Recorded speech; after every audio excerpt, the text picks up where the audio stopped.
అందరికీ నమస్కారం. నేను Swarupa Potlapalli. Welcome to Suman TV. YouTuber Komali ఆత్మహత్య అనేక ప్రశ్నలు రేకెత్తిస్తోంది. లవర్తో విభేదాలు, బ్రేకప్ వల్లే ఆమె సూసైడ్ చేసుకున్నట్టుగా తెలుస్తోంది. ఇలా కారణం ఏదైనా కానీ, సమస్య ఏదైనా సరే బలవంతంగా ప్రాణాలు తీసుకోవడమే పరిష్కారం అనుకుంటున్నారు చాలా మంది. అయితే ఇది కుటుంబ వ్యవస్థ మీద కూడా ఎంతో ప్రభావం చూపిస్తోంది. ముఖ్యంగా సగటున రోజుకి 10 మంది వరకు ఇలా సూసైడ్స్ చేసుకుంటున్నట్టుగా అధ్యయనాలు చెబుతున్నాయి. ప్రస్తుతం నాతో పాటు ఉన్నారు సీనియర్ అడ్వకేట్ పూజారి నాగేశ్వరరావు గారు. ఆయనతో మాట్లాడదాం. నమస్తే నాగేశ్వరరావు గారు.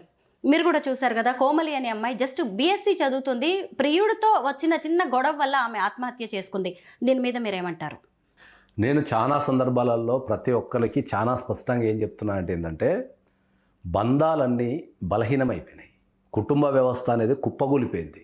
ఈ విషయాన్ని నేను కొన్ని వందల సార్లు ప్రతి వేదిక మీద నేను చెప్తూ ఉంటే దాన్ని జోక్గా తీసుకోవడం అనేది మన ప్రజలకు సర్వసాధారణం అయిపోయింది.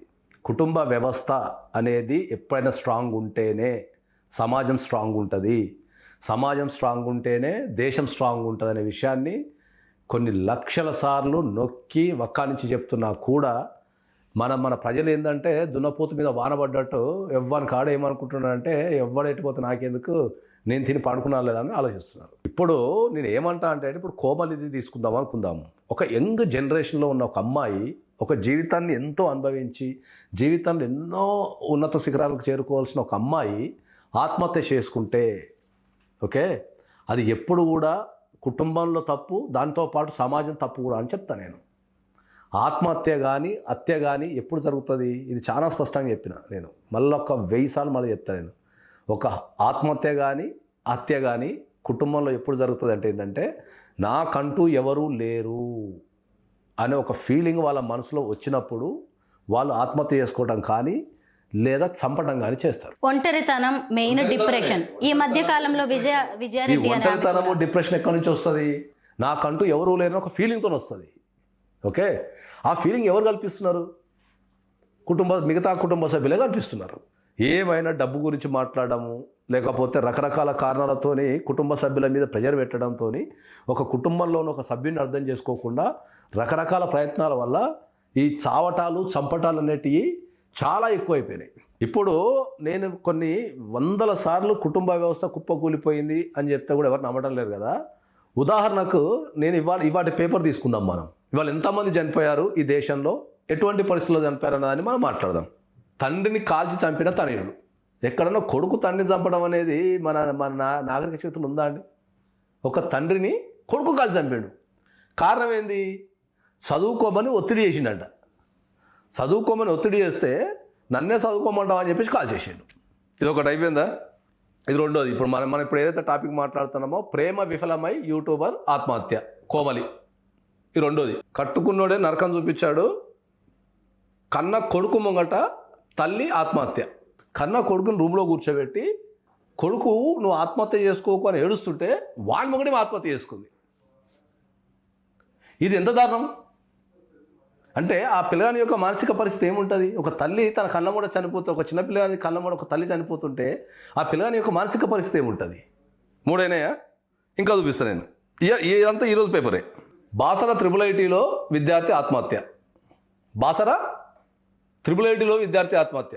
భార్య 3 పిల్లల గొంతు కోసిన తండ్రి. భార్యని 3 పిల్లల్ని గొంతు కోసి చంపేసిండు.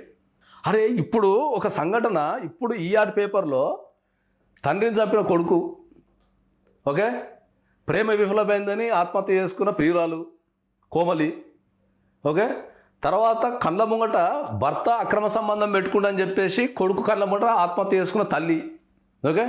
IIITలో ఈ దేశానికి ఉపయోగపడే ఒక యువకుడు IIIT చదువుకోవడం అనేది పెద్ద విషయము. అట్లాంటి ఒక యువకుడు ఆత్మహత్య. పిల్లల్ని ప్లస్ 3 పిల్లల్ని గొంతు కోసి చంపిన తండ్రి. ఇప్పటికే అవి చెప్పుకున్నాం మనం. ఇక ఇది ఈ పేపర్ని మనం ఓపెన్ చేసుకుంటా పోతే 10 ఉన్నాయి. ఎవ్వరు కూడా ఎవరి కాళ్ళు నాది నేను మంచిగా ఉన్నా, నేను తిన్నా తప్ప. మనిషి అంటే ఒక సంఘజీవి. సంఘంలో ప్రతి ఒక్కరితో కలిసి జీవించాలి, ప్రతి ఒక్కరిని మంచిగా చూసుకోవాలి, తాను మంచిగా ఉండాలి అనే విషయాన్ని మర్చిపోయి, ఓకే, చావు కూడా ఈ దేశంలో చచ్చిపోవడమో చంపటమో కూడా అత్యంత సాధారణ విషయం. పెద్ద కుటుంబాలలో అవును, అంటే ఇవాళ మనతోని అదే ఎవరైనా అంటున్నా, చనిపోయినా మనిషి రేపటికి నార్మల్ అయిపోయి అది మళ్ళీ ఎవరి అయిపోతున్నారు పనులు వాళ్ళు వాళ్ళు. That's what I'm చేసుకుంటున్నారు. telling. అత్యంత ఇప్పుడు మన కుటుంబంలో మనతోని కలిసి తిరిగిన ఒక అన్ననో ఒక తమ్ముడో ఒక కొడుకో ఒక తల్లో అత్యంత దారుణంగా చంపబడుతున్నా కూడా ఆ విషయం ఒక నార్మలైజ్ అయిపోయింది. కుటుంబాలలో హత్యలు ఆత్మహత్యలు అనే విషయము చాలా చిన్న విషయం అయిపోయింది. మరి కుటుంబ వ్యవస్థ మీద ఈ కుటుంబము ఇంతగనము అదైపోయినప్పుడు ఈ కుటుంబ వ్యవస్థ అనేది ఎవరు పోరాడాలి? ఈ కుటుంబ వ్యవస్థలో ఉన్న విలువలు ఎవరు నేర్పాలి? గవర్నమెంట్ పట్టించుకోదు. ఓకే, దీనికి సంఘాలు లేవు. ఓకే, దీనికి ఇన్స్టిట్యూషన్స్ లేవు. మరి ఏం చేయాలి? సమాజంలో జరుగుతున్న మార్పులను ఏం చేయాలి? కుటుంబం అంటేనే మనకు ఒక దేవాలయం లాంటిది, లేకపోతే మనకు ఒక ఆనందాన్ని ఇచ్చేది. మనకంటూ ఒకరు ఉన్నారని చెప్పేసి మన కుటుంబానికి వెళ్ళి కుటుంబంతో గడుపుతుంటాం మనం. అరే అసలు ఇది సమాజానికి ఏమైంది? ఎవరు ఆలోచిస్తున్నారు? తండ్రిని చంపే కొడుకంట, తండ్రిని కొడుకు చంపాడు. అసలు ఇది ఎవరిని చెప్పాలి ఇప్పుడు? ఇది కలికాలం అనుకోవాలా, లేదంటే మన మానసిక స్థితిలోనే మార్పులు వస్తున్నాయి అనుకోవాలా? ఇప్పటికైనా కూడా ప్రజలందరూ మేల్కొని కుటుంబ వ్యవస్థని చక్కదిద్దే పని చెయ్యకపోతే రేపు అందరం అదే కుటుంబంలో పడి సావటమో చచ్చిపోవడం, అంటే ఒక చేత చంపబడటమో లేకపోతే మనమే చచ్చిపోవడం అనేది జరుగుతుంది. నిజమేనండి, అసలు మీరు చెప్తారు అదే చెప్తున్నా కదా. అరే దానికి మొన్న సునీత అనే ఒక అమ్మాయిని ఎల్బీనగర్లో గర్భంతో ఉన్న ఒక అమ్మాయిని చంపేశాడు మాజీ భర్త వచ్చి. అదే చెప్తున్నా, కుటుంబ విలువలు అనేటివి పడిపోయినాయి. కుటుంబంలో అవసరాలే తప్ప ప్రేమలు లేవు. అవసరాలే ఉంటున్నాయి, తండ్రి కొడుకు మధ్యలో ప్రేమలు లేవు. అంటే బీయింగ్ ఏ హ్యూమన్ నాకు అర్థమే కాదు. ఇప్పుడు తండ్రి ఒక 10 రూపాయలు కొడుకు ఇస్తాడు, కొడుకు 10 రూపాయలు తండ్రికి ఇస్తాడు. తండ్రి కొడుకులు కొట్లాడుకొని రోజు మా ఆఫీస్కి వస్తారు పైసల కోసం. అదే చెప్తున్నా కదా, తండ్రిని చంపుతున్నారు, భార్యను చంపుతున్నారు, చెల్లెల్ని మొన్న ఒక అడ్వకేట్ చెల్లెల్ని అన్న చంపాడు ఆస్తి కోసం. అడ్వకేట్ చంపాడు ఆస్తి కోసం. పోనీ ఏమో ఆస్తి ఏమన్నా 100 ఎకరాల లేదా 100 కోట్ల అంటే 4 ఎకరాల ఆస్తి కోసం చెల్లి చంపాడు. పోనీ చంపిన వాళ్ళందరూ ఏమైనా సుఖపడతారా అంటే మళ్ళీ పోయి జైలునే ఉండాలి, జీవితాంతం మళ్ళీ పోయి జైలునే ఉండాలా? మరి న్యాయ వ్యవస్థ అంటే ఎందుకు భయం ఉండట్లేదు వీళ్ళకి? న్యాయ వ్యవస్థలో ఎందుకు భయం ఉండడం లేదంటే కోర్టుకి వెళ్తే న్యాయం అనేది జాప్యం అవుతుంది. కోర్టుకి వెళ్తే న్యాయం దొరకదు. కోర్టుకి వెళ్తే న్యాయ వ్యవస్థ పనిచేస్తాం లేదు దేశంలో చక్కగా. అడ్వకేట్లు చక్కగా పనిచేస్తాం లేరు. ఇదంతా ప్రజల మనసులలో పేరుకుపోయింది. అది కోర్టు అనే వ్యవస్థ మీద నమ్మకం పోయింది దేశంలో. సో ఎప్పుడైతే ఒక కోర్టు అనే వ్యవస్థ మీద నమ్మకం పోయిందో, ఒక కోర్టుకు వెళ్తే నాకు జస్టిస్ దొరకదనో, లేకపోతే కోర్టులో ఉన్న లోపాలు ఎవరైతే ఈ అడ్వకేట్ వ్యవస్థ కావచ్చు, ఇక ఏ వ్యవస్థ అయినా కావచ్చు, ఇది చక్కగా పనిచేస్తలేదు ప్రజలు ఎప్పుడైతే భావిస్తున్నారో వాళ్ళు చట్టాన్ని తన చేతిలోకి తీసుకుంటున్నారు.